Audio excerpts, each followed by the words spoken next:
Hey everyone, welcome to the Movie Throne. I'm your host, the one and only King freaking Kansas, here to bring you another movie review your way. Yes, you heard me right.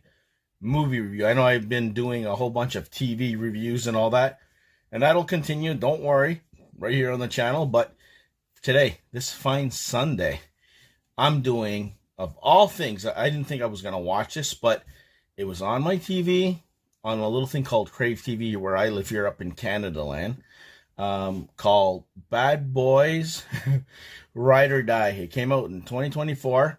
Thought it was directed by Michael Bay, but it's actually not. It's directed by Adil Arbi and Billal Fallah. I hope I pronounced that right because I usually butcher names easily there. It's about an hour and 55 minutes, and of course, it stars Will Smith, Mike Lowry, and of course Martin Lawrence, Marcus Burnett in the lead role. And then he's supported in this film, these two yahoos, by Vanessa Hudgens. She plays Kelly, Alexander Ludwig, Dorn. Those are the two, I guess, rookie associates that are involved with them. You got Paola Nunez, who plays Paul, I believe his name. His ex, that's Mike Lowry's, that's Will Smith's ex. You got Eric Dane, who plays McGrath. He's one of the baddies there. You got Mr. Fantastic from the Fox films, Ioan Gruffudd. He plays Lockwood. You don't know who he is until later. He's kind of dating Will Smith's ex. You got Jacob Scipio, plays Armando, Will Smith's son from a mob cartel person from the last several films. You guys will know exactly what I'm talking about. He's responsible for a lot of hate and upset people in this movie.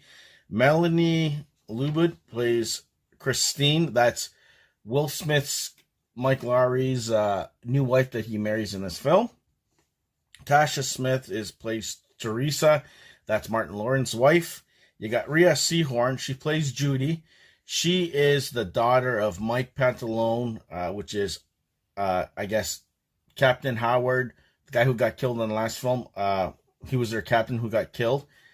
That's his daughter. His daughter hates Will Smith's son, who killed him in the whole process. And trust me, there's a lot of love-hate there. You got Reggie, who's played by Dennis Greene. Oh, my God. He is the son-in-law to Martin Lawrence, and he's very quiet, whatever, but he served in the military. And there's one scene I'll get to, and it's like they are shitting their pants pretty much. You got Bianca Bethune, who plays Megan, his daughter, Marcus's. Okay? So that's pretty much that. You got appearances of John Salley, DJ, Khalid as well in there as the film goes on, and it pretty much picks up where the last film picks up, guys. You know? Everybody's dealing with the death with the captain. They're trying to move on. Mike's trying to get married again. He sees his therapist, and he ends up marrying her, which is kind of funny. Martin Lawrence, at his wedding, has some apparent heart attack, and he has like a near-death experience. He comes back all rejuvenated and all out of his mind, thinking he can't get killed. But trust me, he comes to a quick realization near the end that he can die. But yeah, and then you got this gangster who wants to frame the old police chief for what went down. There's crooked cops in this, guys, and that's what it is. So Will Smith's trying to defend the honor, as well as dealing with the captain's daughter who wants to go after his son for killing. I'm telling you, it's such a crazy history. It's phenomenal. Michael Bay even shows up in this as one of the drivers as they're trying to, race to the Ferrari scene.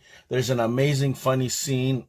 Warning, guys, spoiler alert. I'm not going to spoil the whole film, but whatever I like about it. That he's supposed to watch what he eats and stuff like that. So they're on their way, and he wants to get something for his stomach. But meanwhile, he's getting Skittles and all this unhealthy stuff. And someone decides to rob the convenience store, and that kind of pisses off Mike because he gave him a 2-minute limit. He comes in. Shit happens, and that's where the story kind of progresses and all that stuff. Goes in the hospital, gets a heart attack, he wakes up, looks like he was going to jump off the building. Mike's wondering he's cuckoo. Then you got Mike kind of questioning his own, I guess, mortality. And, having a little bit of guilt that if he was there to save the captain, a lot of people won't be hurt by it. And that kind of like shuns him throughout the whole, I guess, movie, especially near the end when he couldn't pull the trigger to save whoever you can and missing and all that fun stuff. I'm telling you right now, it's crazy. A lot of jokes by Martin Lawrence. Funny. Most of them landed, I can tell you that. The action is crazy. Shit blowing up. Car chase scenes. The typical Michael Bay influenced films are him produced, you know. But I like this more than I did the last one. Very serious, you know, the father-son bonding when they got hijacked up in space that they're going to kill him. And then, of course, they got to go into hiding. They got to solve the whole mystery or the puzzle of, you know, who framed who. You got his ex who's dating pretty much a politician who's working with the gangster or bad guy in this whole film, who's setting all this up there to frame their boss. And I'm telling you, shit hits the fan in many ways. Things get blown up. They end up going to this island thing there. They kind of set up, let's get all this craziness away from people so nobody gets hurt. And they set it up. You got the FBI moving in on them. You got them moving in on these guys. They want to exchange the hostage because they end up kidnapping the boss, the captain's granddaughter, and Mike's new wife. And they're like, okay, they got to go see him. There's only 6 of them, which is like, really? Here we go again? And apparently they're reading on and all that crap. They're using drones. And apparently there's an albino alligator that goes there and just rips the shit out of people. And I'm like, so you can only imagine there was a run-in with Martin Lawrence there thinking he's whatever, white, he's black. Says he's racist when he gets attacked because, you know, he's supposed to be unkillable. But whatever. Then, of course, Mike gets his, you know, balls back, let's say that. And he takes out whoever he has to do. You got people saving people. You got his son protecting the granddaughter of the captain who he killed because he killed his mother in the last movie. Major spoiler alert. And of course, the FBI agent who's related to Mike and because of the captain spares his life near the end because he's told by the daughter that, you know, granddaughter or her daughter, that he saved my life. And then Mike just puts him in a boat. He disappears. And then you got them at the end of the... Oh, I forgot that part. Marcus's, we call it, son-in-law. They're trying to, like, take hostages and stuff, the bad guys. So he gets them go, and he goes into military mode. And this guy is fucking Rambo. Takes out everybody there. So they're kind of seeing this on the cameras like, who's this guy? Right, kind of thing. Anyways, he saves them, whatever, and then end up taking Mike's wife. That's how it goes, and that's why they end up with those two and not everybody else.